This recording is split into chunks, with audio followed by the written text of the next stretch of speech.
Hi love, so today I'm gonna do my about me video. Ooh, Thursday.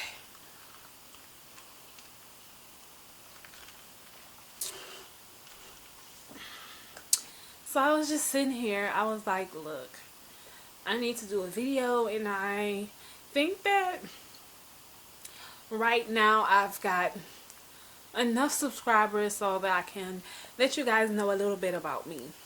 My name is Ashley. I am from Houston. um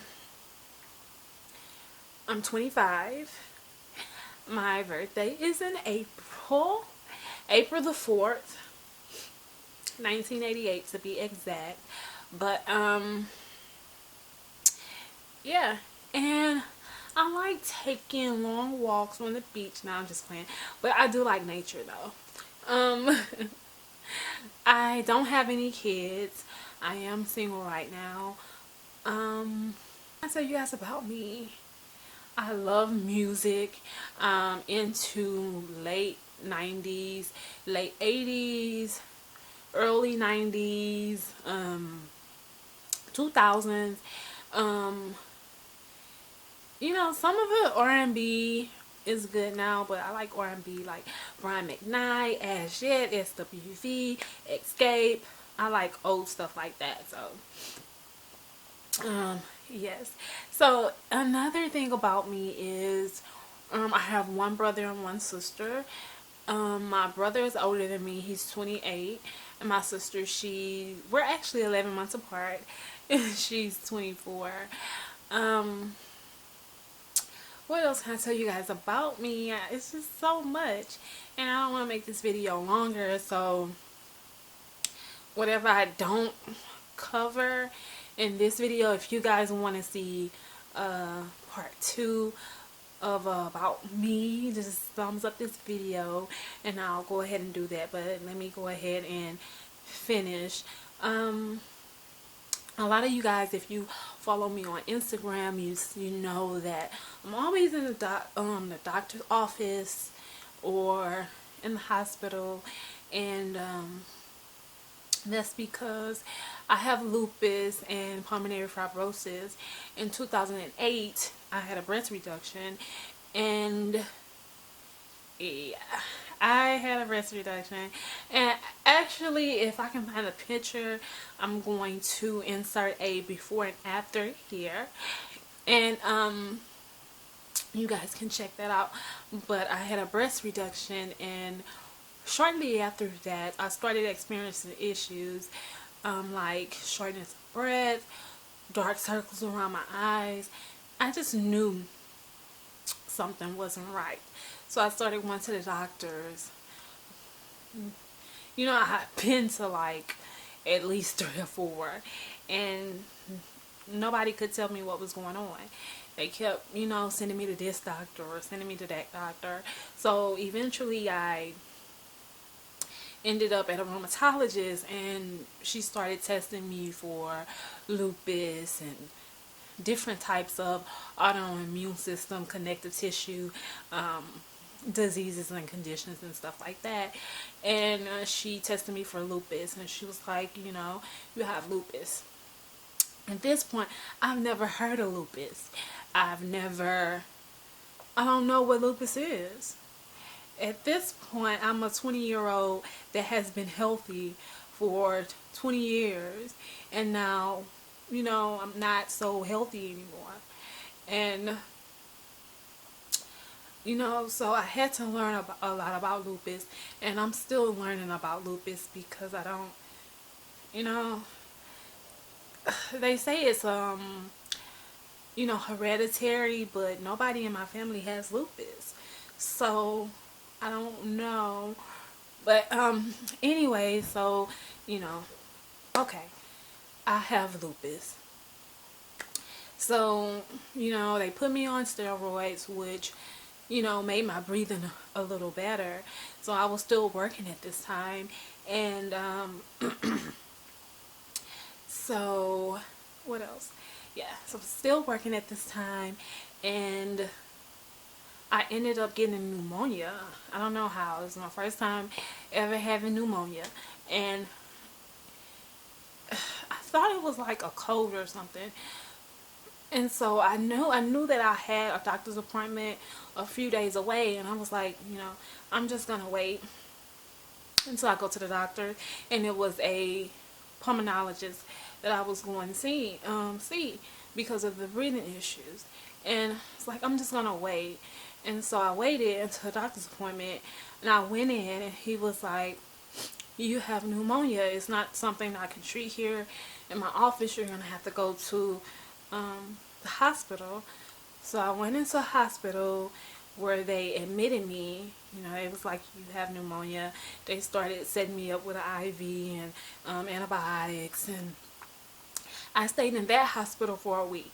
So I ended up having to go to get transferred to another hospital because that's just where my doctors were, and that's where they operated from. So I went to the other hospital and stayed there for like a week. That hospital, they did all kinds of tests and stuff like that, and they did tests on my lungs, like x-rays and CAT scans and stuff like that. And they was like, well, your lungs are scarred. And at this point, I remember there was like 3 doctors that came in, and they were like, well, did the other doctor tell you what was going on? Did the other doctor tell you what was going on? It was like, at this point, it was like one of those things where nobody wanted to come out and tell me what was going on.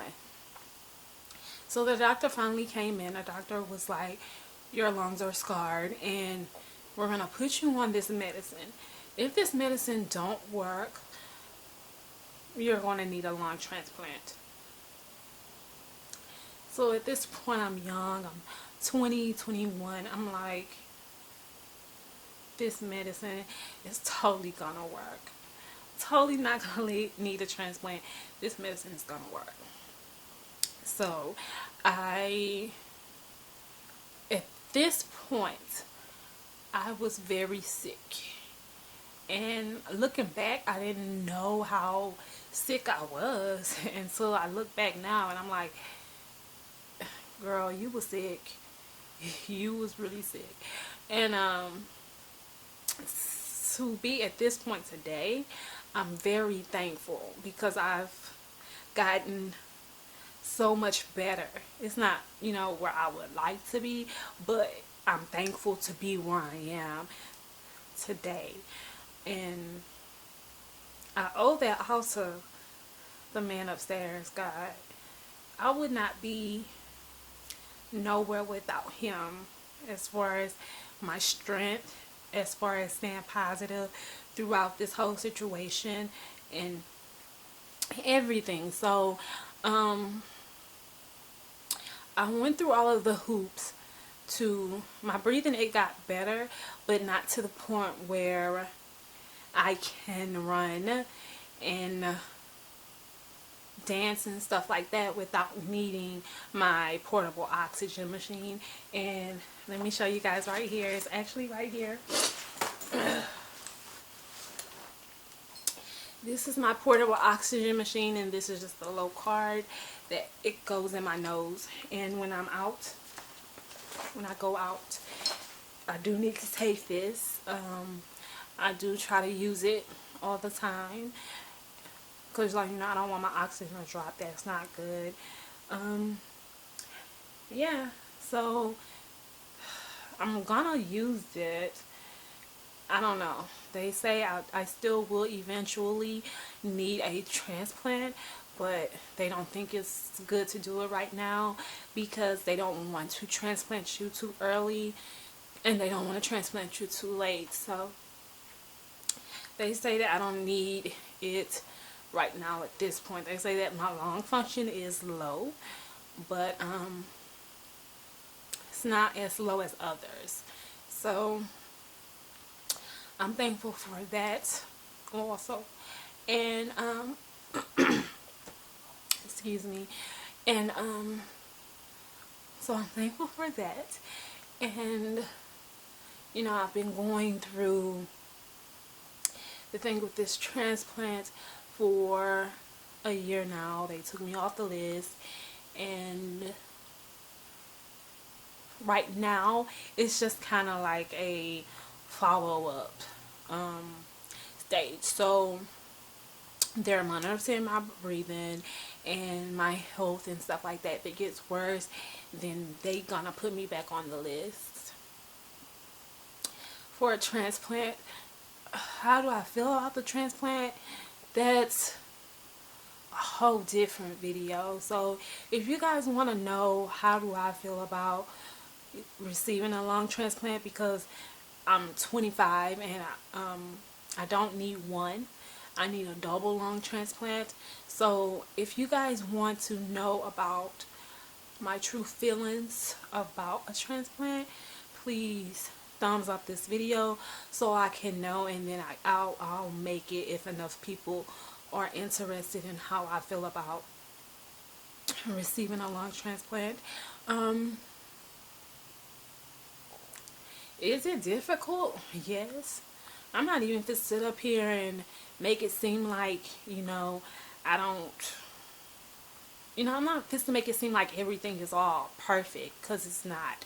Some days I do have days where I feel like, why did this have, why did this have to happen to me? It's not like you see people living dangerous lifestyles. I have people I talk to that are not living great lifestyles,